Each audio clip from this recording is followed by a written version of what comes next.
Je ne sais pas. Et le Seigneur nous aide. Mais moi, je ne peux pas sur mon modèle. Sur le cas où déjà foufou, moi. Vous savez, notre maman, quand elle préparait le foufou, il faut y avoir sur la foufou, mais où il vous faisons des versets que ça va. Vous faisons des cas silencieux. Vous faisons des cas. Oh, c'est toi, c'est les sailles.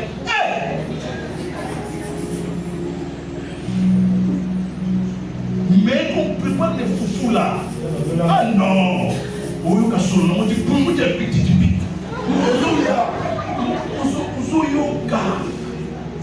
Mais pas dans mes bolos. Alors là, il faut silencieux. Dans mon bouton, c'est pourquoi vous pouvez voir votre solution. Vous pouvez voir les mots vous pouvez régler un problème.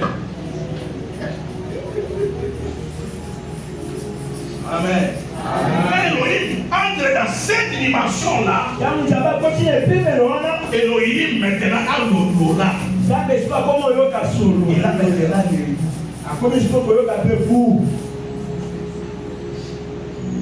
Amen. Amen. Mais une seule fois, Elohim est venu par une femme.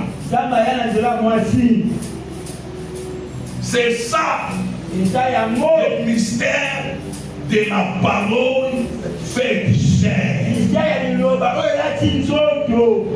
Au commencement, l'Esprit de Dieu s'est mouvé au-dessus des eaux. Jean vient. Jean chapitre 1. Jean dit, au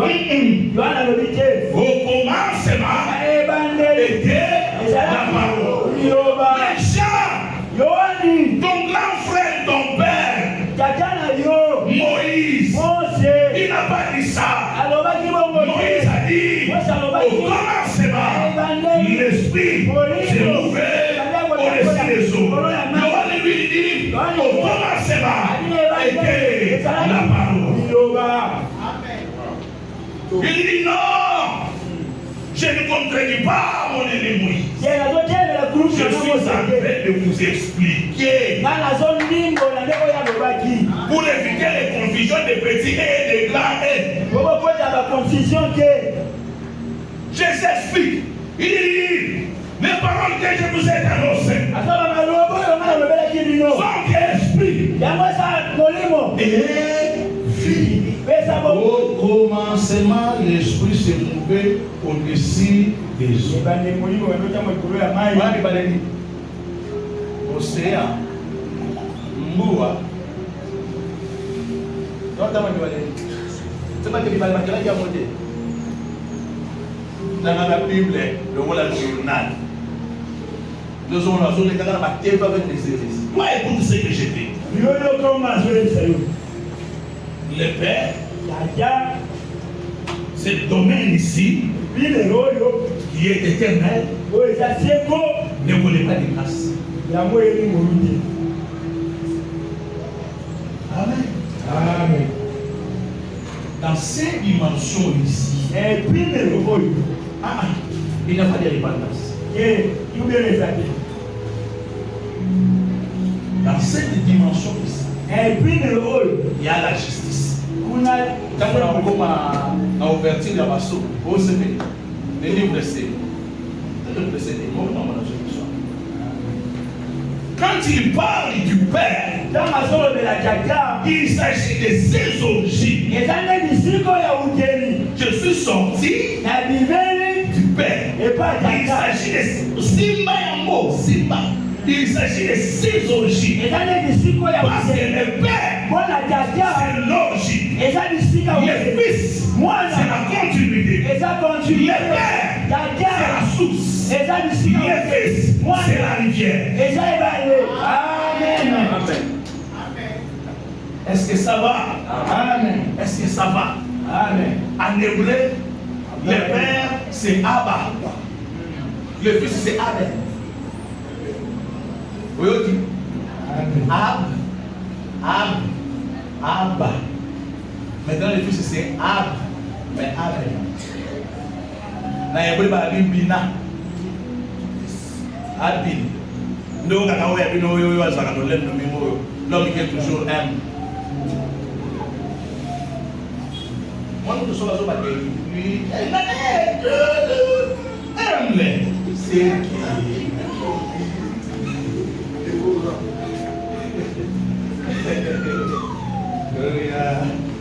l'origine se répète. Maintenant, il y a un problème. Un garçon est né avec elle. Quand il est né, parce qu'à chaque naissance correspond à une étoile.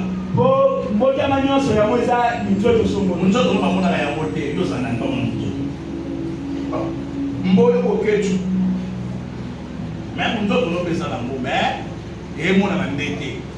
Donc, toi, tu le vois. Pas pour la nous autres. Avec la papa, vous déménager. L'enfant est né. Moi, on a regardé l'image. Il regarde le ciel. Il remarque il regarde la position de l'étoile. Amen. Attention à la il faut faire très attention. Quand le prophète Balaam voit les lions de Israël, il dit de ses entrailles, je balance ses sorties. Amen. Amen. Mais ça, c'est pour les étoiles. C'est une dimension spirituelle. C'est le plus dans les domaines des sorts. Il y a dans les ciels. Il y a dans les ciels. La guerre du dragon entraînant les ciels des étoiles. Jésus, dans le livre de l'Apocalypse, il explique à Yoann. Il dit les 7 étoiles. C'est toi vie dans ma main. Sont les envoyés. Des messagers pour l'église. Donc, quand ils disent qu'ils ont vu une étoile, ils ont vu un messager, un envoyé, différent de Moïse, différent d'Abraham, différent de Kimbangu, différent de Bouddha, différent de tous les autres. Un messager qui est différent des autres.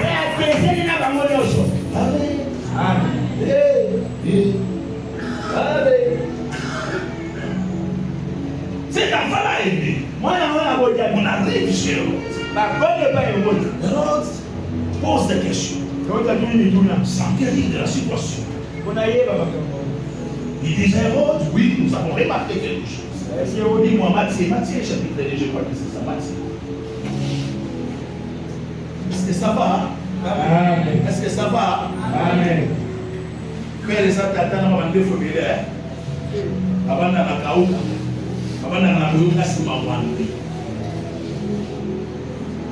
Matthieu chapitre 2.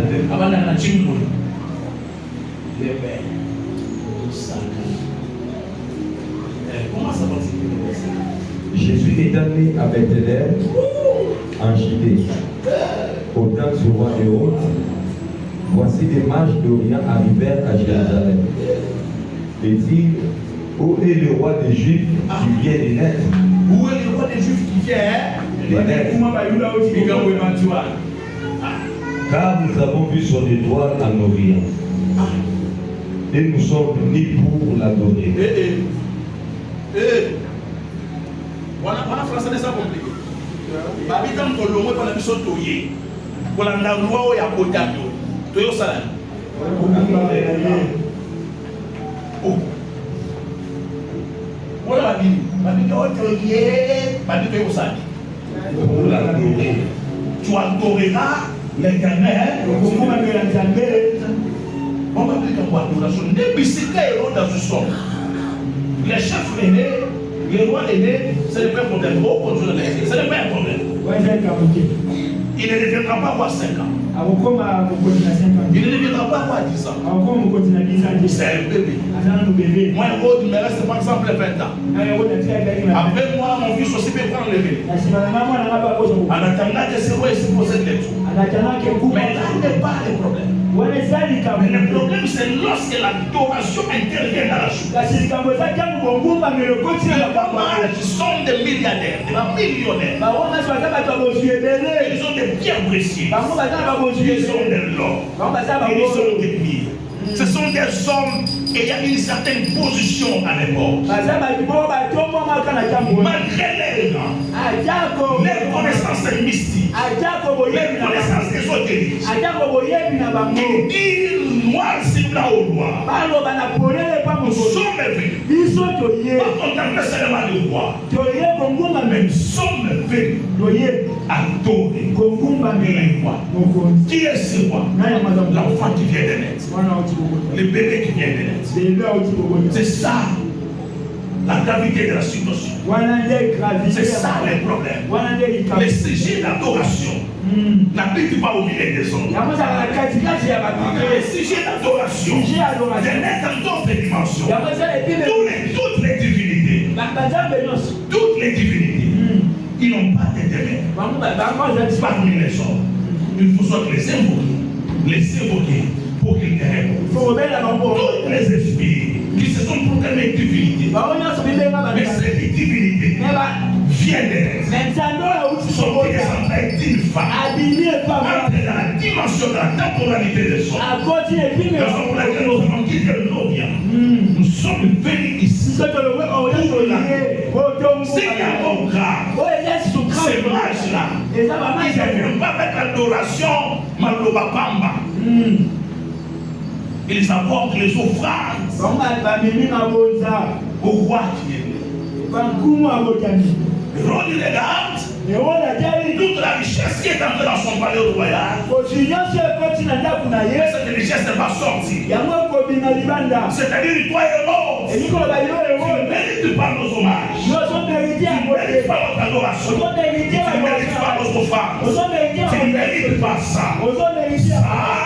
C'est pour un autre. Un plus grand que toi. Le roi qui vient de naître, il est plus grand que toi. Raison pour laquelle nous allons lui donner nos aromates. Nous allons lui donner. Il prend pas les notes. Il dit, il ne comprend pas oui. Continue la lettre. Le roi Hérode ayant appris cela, fut troublé. Et tout Jérusalem avec lui. Fut troublé. Et tout Jérusalem avec lui.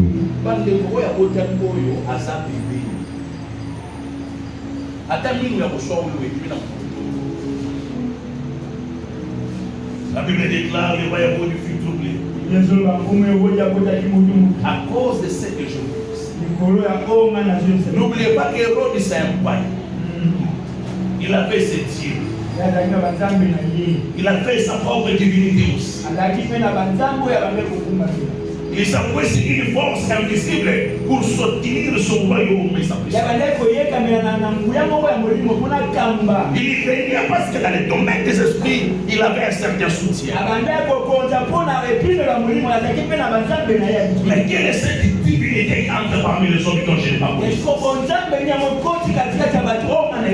Ok, continue.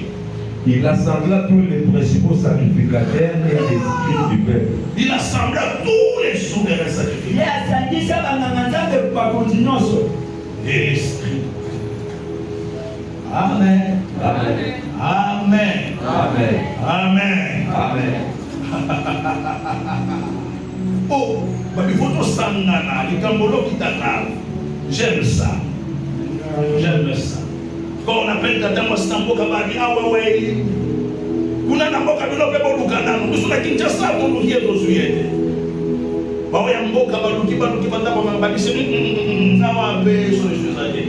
Bale sana mboka la makasi ya bana pembeni ya mayakamba, bojo kende kuna bate kuna tobe solution te babito sangana. To sangana. Il y a des situations et des équations. On va n'a pas tout bon sangana. Mais le malheur, l'anniversaire qui est en face de n'est pas un homme. Amen. On appelle les sacrificateurs. On appelle les scribes. Amen. Amen. Parce que les scribes sont les gardiens des archives. Ils les gardent par écrit. On les appelle. On appelle les sacrificateurs. Parce que les sacrificateurs ont une explication des choses. C'est son Dieu qui explique la voie. Donc, dans les scribes vont trouver les textes, les écritures. Ça va nécessiter l'explication. Alors, l'explication, c'est sacrificateur qui vont fournir l'explication. Bon, et il s'informa auprès d'eux où devait naître le Christ. Le roi est beau. Tu vois l'homme sage. Il cherche d'abord les origines.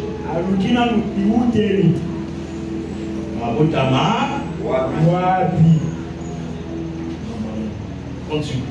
Il lui dit à Bethléem en Judée, car voici ce qui a été écrit par... Écoutez. On apprend ici. Acclame d'abord le Seigneur, acclame le Seigneur.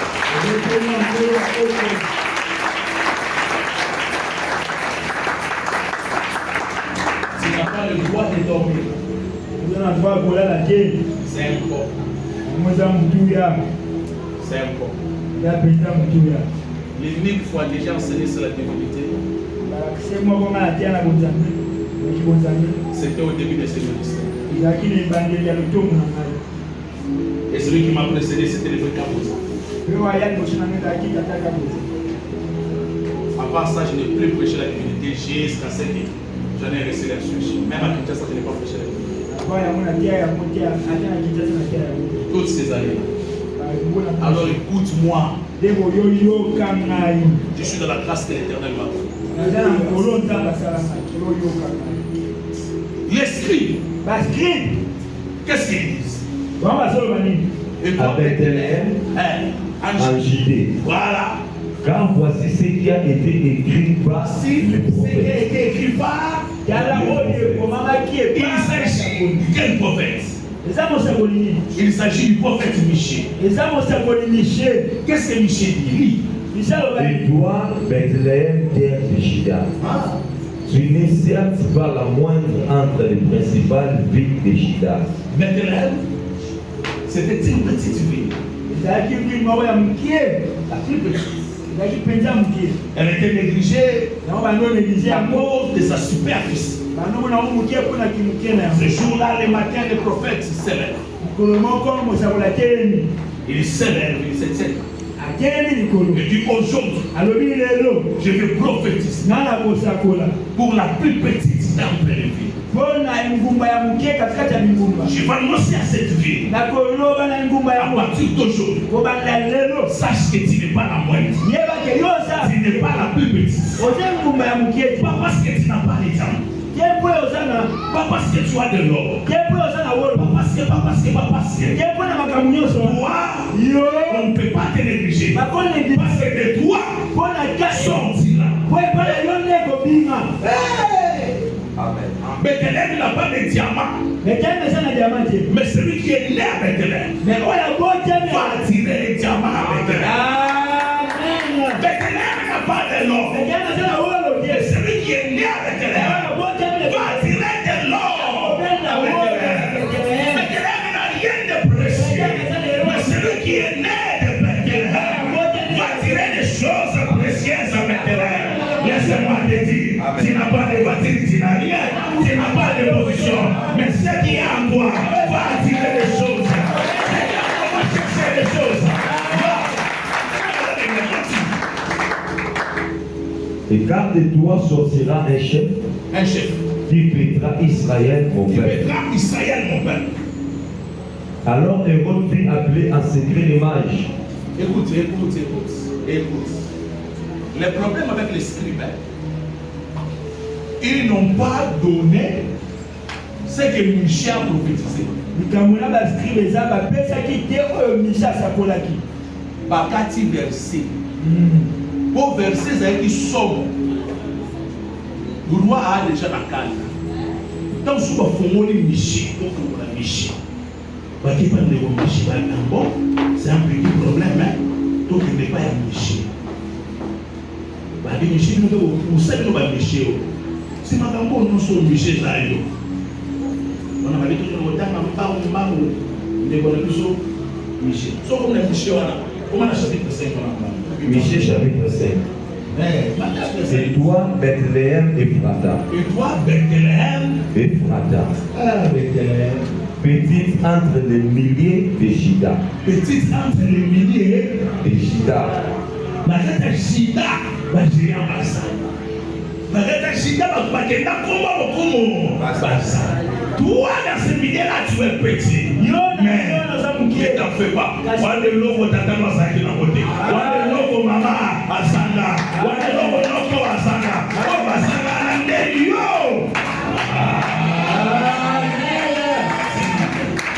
Bethléem. Tu vas trouver ce que les autres n'ont pas. Bethléem est logo et ça.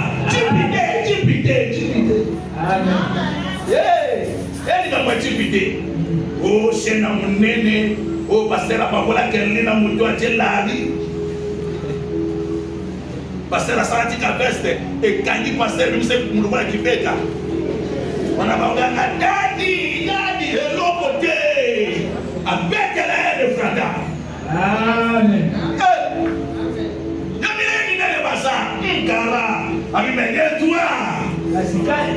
Sortira pour moi. Attention, avec David, Bethléem Nini, Ephrata. Ephrata parce qu'il y a moi aussi mon fils. Alléluia. On ne lit pas.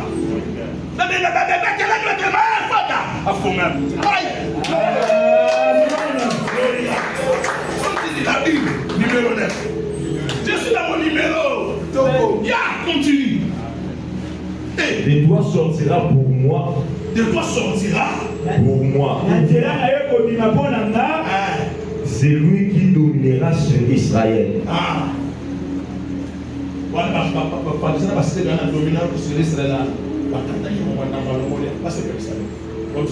Et dont l'origine remonte aux temps anciens. Dès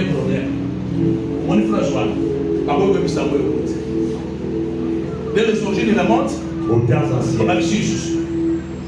Au jour de l'éternité.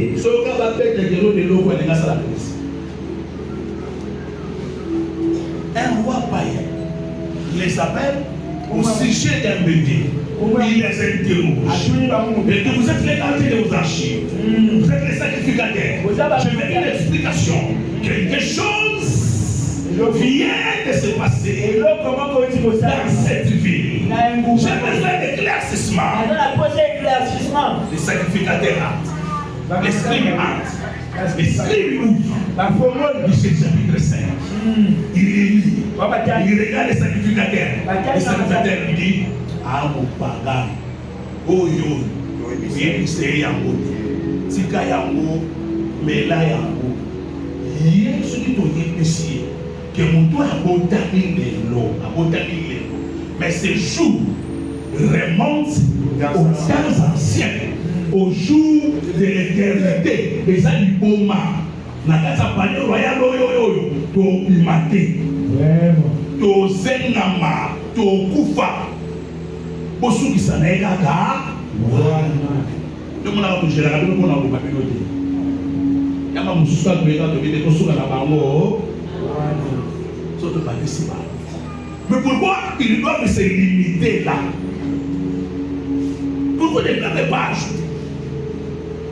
Ces jours montrent aux temps anciens, ce sont ces jours au jour de l'éternité. Il y a deux choses. Il y a les jours anciens et les jours de l'éternité.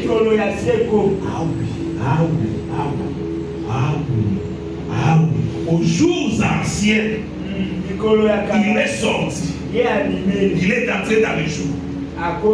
C'est ça les jours anciens. Raison pour laquelle il dit Abraham a vu bonjour. Il a tressailli. Il dit ah, papa, on dit bon bateau. Ce que tu dis ici, Abraham a vu mon jour. Il a tressailli de joie. Jean chapitre 9, verset 58. Il dit avant Abraham fit. Moi, Gaï. Aïe, on va français. Donc, ça fait le moment en français. Parce que au temps de conjugaison, Babi, enfant Abraham, fille. Tant que je vois moi, on m'a dit, moi j'ai. Pas de bang. Babi, papa, conjugaison est rôle. Tout est mordi. Avant Abraham ne soit. Sur la lobby, avant Abraham fit, moi j'étais. Ça passe. Et les gars, il y a un bon moment. Il y a un. Et ça, chaque verset, c'est a dit avant Abraham ne fit, moi Jésus. On m'a dit exagéré. Parce que quand il dit moi je suis, c'est l'été de la dame. Amen. C'est que nous sommes vraiment clôturés.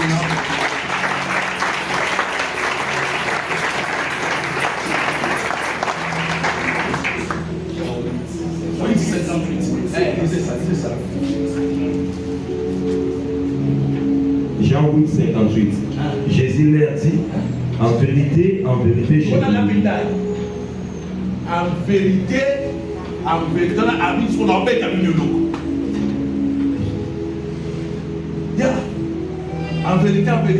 je vous l'ai dit, avant qu'Abraham fût, je suis. Pourquoi seulement Abraham? Avant Abraham, le fils, je suis. Parce que dans la temporalité, Abraham est le symbolisme du Père. Avant ce Père que vous appelez Père, avant qu'il ne soit Père, moi, je suis. C'est ça les tétragrammes. Les gens appellent ça tétragramantos. Écoute-moi. Les tétragrammes, le mot de Jésus, il y a la France.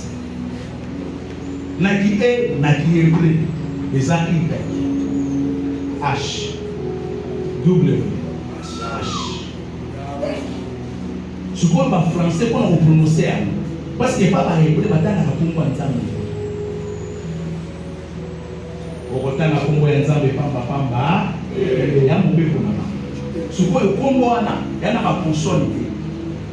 Le nom imprononçable de Dieu. Le moment où la place à tétragramme wana. Il y a Jésus, celui qui suit wana. Nde pape na kabango longola yango. Bataka Adonai, tope Elohim. Nde sokoto so pombo be na Yahweh. Omoni na Adonai wa. Ba ba ko disa omoni entre Y na Ashwan. Bazui awana ba bati. Muna suka kuna ya double tonne zawana. Bazui Elohim ba makisi kuna. Pour permettre l'otanga Yahweh. C'est le nom imprononçable. Donc, Nzambe a la Congo.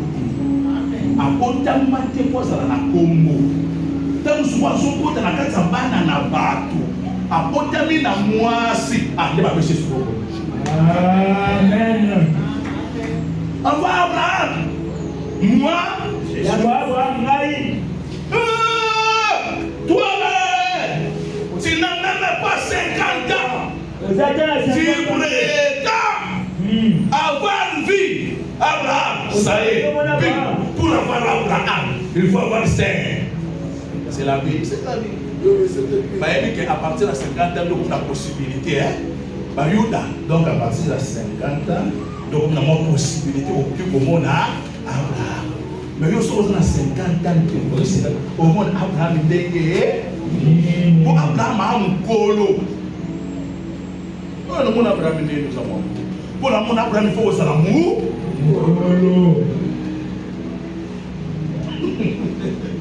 Ces jours même dans éternel. Daniel. Daniel chapitre 7. Nous sommes sur le mot.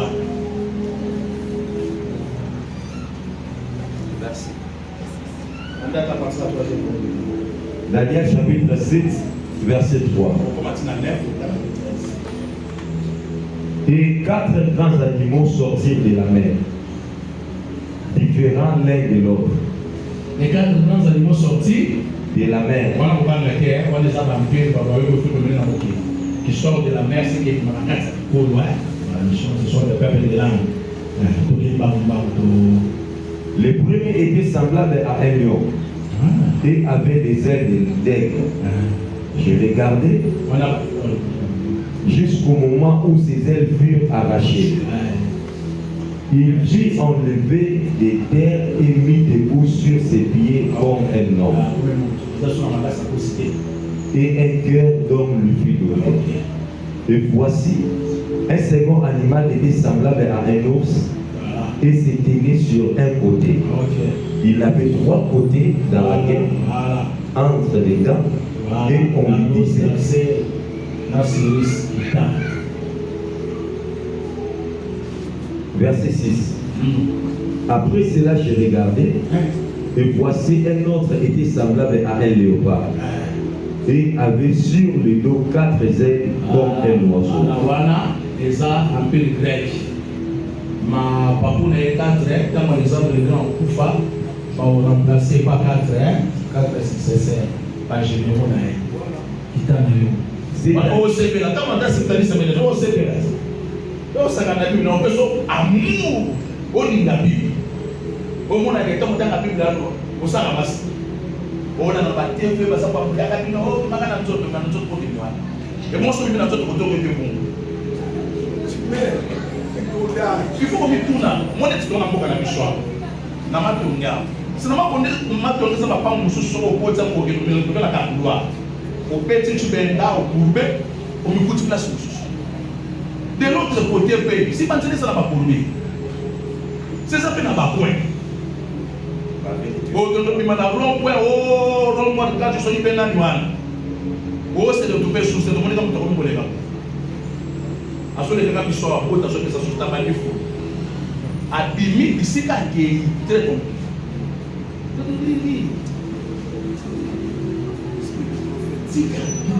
Cet animal avait 4 têtes et la domination lui fut donnée. Après cela, j'ai regardé pendant mes visions nocturnes. Et voici qu'il y avait un 4e animal. Pendant mes visions nocturnes, c'est-à-dire pendant la nuit. Voilà. C'était les temps des ténèbres. Elohim lui permet que les ténèbres puissent encore régner. Mais dans ces ténèbres-là, quand il a vu les règnes, la domination des empires terrestres, maintenant descend. Et voici, il y avait un 4e animal, terrible, épouvantable. C'est l'empire romain qui t'a sous verset 8. Ok. J'ai considéré les cornes. Et voici une autre petite corne sortie du milieu. Verset 13. J'ai regardé pendant mes visions nocturnes. Et voici sur les nuées des cieux. J'ai regardé pendant qu'ils l'ont placé des trônes. Et l'ancien des jours s'assit. J'ai regardé pendant qu'on faisait quoi? Pendant qu'on plaçait des trônes. Oh. Pendant qu'on faisait quoi? On plaçait des trônes. On plaçait des trônes. Et l'ancien des jours s'assit. Oh. L'ancien des jours s'assit. Ah, ok, son vêtement était blanc comme la neige. Et les cheveux de sa tête étaient comme de la laine pure. Son trône était comme des flammes de feu. Et les roues comme un feu ardent. Ah, les roues. Comme le feu ardent. En tout cas, les vis sont dans la trésor. J'ai regardé pendant mes visions nocturnes. Et voici sur les nuées des cieux arriva quelqu'un de semblable à un fils de l'homme. Il s'avança vers l'ancien des jours. Et on le vit.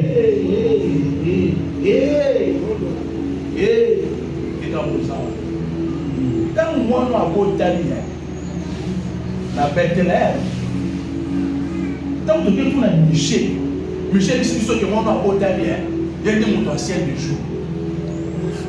Abi, Mikolonaye, ils sont montés au jour de l'éternité. Ce mot Daniel a une vision. amoni ba ko isa ba mwende. Mon Dieu. Tu vois, faut lire la Bible. Ba ko isa ba mwende au bien. On plaçait wana amoni règne ya ba de la terre. Amoni na empire ya suka, l'empire romain. Amoni makambo nyonso sima na amoni ba ko placer bato. To ba ke wo fala sala musala wana ya ko komisa bato na sisi musala na ye. Je m'en vais vous préparer une place. Vous avez regardé mon dans la Bible. Je m'en vais vous préparer une place. Vous avez ça par trône, par commissaire, par centre. Pour te consacrer, te vendre. Si vous avez un trône ancien des jours, la 13, dans soit ancien des jours. Avant de la moindre à mon fils de l'homme, accueilli et pas ancien des jours. À mon fils de l'homme, fils de l'homme. Et bien, fils de l'homme, fils de l'homme, de Moussakoui. C'est le mandat, dans le bien à Jésus, fils de l'homme. C'est le mandat prophétique. À quel point il y a un peu de ce qu'on a vendu la trône, on va bien à 5 jours. C'est le seul qui n'a pas des gens qui ont dans 5 jours. C'est le fils de l'homme. À quel sous et pas il y a ancien et jour.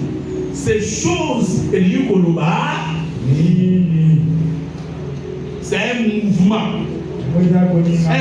très prophétique. Et je vais expliquer au cours de la semaine. Parce que et pour ça c'est monsieur. Il n'est pas comme tous les autres messieurs. Aujourd'hui, je t'ai expliqué le Père. Je t'ai dit le Père est la grâce spirituelle. Le Père est la dimension dans les domaines des esprits. Le Fils et la grâce dans la temporalité. Solidata alomwe na domaine wana aleke na nzela mwasi ayiye epa ya bato adresse eza Yesu. Amen. Ye wana zotambola na nzela de Yesu. Amen. Soki Yesu lobi nakomi kozonga bisika na utaki azoli kuna adresse na ye wana nde bobengi tata. Amen. Le Père, c'est celui qui est plus grand que tous. Plus grand que tous. Le Fils, c'est celui qui est le plus petit que tous. Pour qu'il soit infiniment grand et qu'il soit aussi infiniment petit.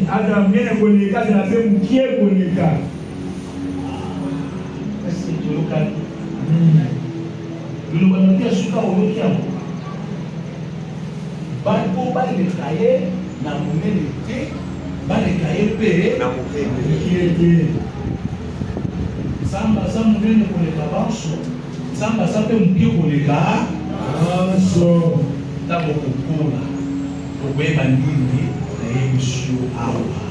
Amen. Yo kaya muna mbongo na munene aleki bango nyonso na mukepe aleki bango. Raison pour laquelle il vit abaisser au-dessus, en dessous des anges.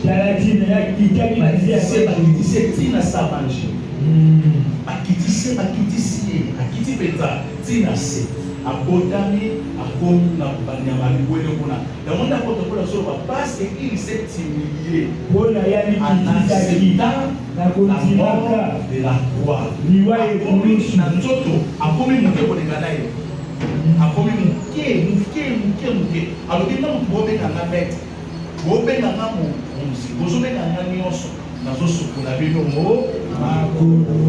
Il est devenu serviteur des serviteurs pour être infiniment grand, pour être aussi infiniment. Amen. Amen.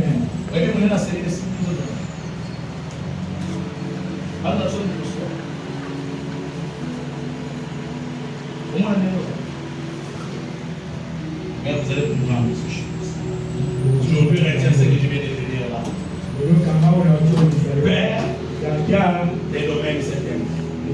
Les jours de l'éternité. Le Fils. Dans les temps. Dans le Fils. Mais pourquoi parler du Fils? Au cours de l'enseignement, on va expliquer l'envoyé de Dieu, on va expliquer le Fils de Dieu, on va expliquer le Fils de l'homme. Amen. Alors, nous sommes là pour expliquer. Na azosambela mpona nini? Est-ce que nzambe asambela pesa na kanisa lilo déjà nzambe asala nini? Asambelaka. Mwani bala liboso ya yawa. Akomani liboso. Nzambe asambelaka. Yala nini? Nzambe asambelaka. Azombela Elohim. Ari, Elohim, Elohim. Azokumisa Elohim, azokumisa Elohim. Éternel, azokumisa éternel. Ari, éternel, éternel. Olekila nguyo, olekila makasi. Si on dit qu'on a pas de spontanéité, on a la Bible.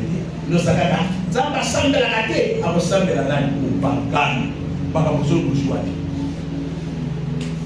Il y a un monde qui est marqué les idées. Donc, je dis marqué, on est dans le bureau. Vous voyez, on est dans le retour. Pendant que nous avons été pour sauter sévère. Vendredi, la pensée. Vous voyez, la Bible qui nous a parlé. Nancy, la taille. Oui, ma maman a des amis. C'est quoi ça? Jésus, toujours, ça nous a tout ça pour me dire à ce que